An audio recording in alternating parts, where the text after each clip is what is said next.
Time never stops, and for passionate watch collectors, neither does the endless obsession over finding the next perfect piece.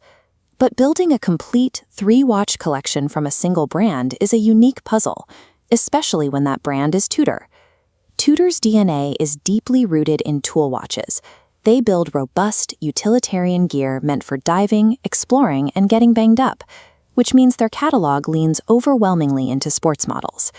This matrix maps the Tudor catalog. Notice the heavy concentration here, a massive volume of sports models, leaving a tiny footprint for dress watches. With so much in this rugged space, building a versatile 3-watch rotation forces you into a corner with few aesthetic lanes. To solve this, collectors usually adopt one of 2 strategies. The first is functional modernity. This approach leans entirely into Tudor's strengths, prioritizing advanced specs over traditional styling. The opposing strategy is categorical classicism.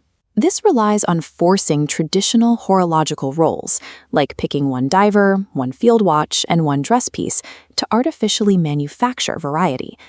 Choosing between these 2 paths dictates whether your watches will actually end up on your wrist every morning or sit entirely forgotten in a box. Let's analyze functional modernity first. If you follow this path, your core priority is maximizing daily wearability and securing the best possible engineering. You're hunting for modern upgrades. Think lightweight titanium cases, GMT complications to track multiple time zones, and clasps that adjust on the fly as your wrist swells during the day. The result is an incredibly robust rotation. You get a collection technically varied and built to handle almost any casual or active scenario you encounter. This quadrant chart visualizes the strategy. Across the bottom is the aesthetic role, from specialized dress to versatile sport. Up the side is technical utility. When we plot 3 modern Tudor sports watches, they heavily cluster here in the upper right quadrant: high utility, highly versatile. Look closely within that cluster, and you do get some variation. You have differences in case materials, like titanium versus steel, and you can mix up the wearability with a 5-link bracelet alongside a traditional 3-link. But there is an obvious drawback. Despite those material differences, every watch in the setup shares a thick, aggressive dive or sports bezel. This creates heavy visual overlap. It is the necessary sacrifice you make when you optimize strictly for modern sports performance. By choosing the modernist path, you abandon the theoretical idea of perfect horological balance.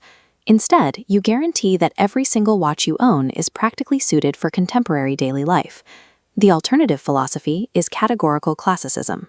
This rigidly enforces traditional watch categories, assigning strict slots for a dive watch, a field watch, and a dress watch to ensure absolute collection variety. To pull this off within Tudor's catalog, you have to prioritize downsized vintage case profiles, usually in the 36 to 37 millimeter range, and lean heavily into classic, understated aesthetics. The immediate benefit is exceptional ergonomic comfort. These smaller profiles offer a lighter wrist presence that easily slips under a shirt cuff. Returning to our quadrant chart shows exactly how this strategy operates. When we plot 3 traditional watches, they spread widely across the horizontal aesthetic axis, but they sit much lower on the vertical axis for technical utility. This perfectly accomplishes aesthetic diversity. You cover everything from a matte-dialed field watch to a flashy 2-tone dress piece.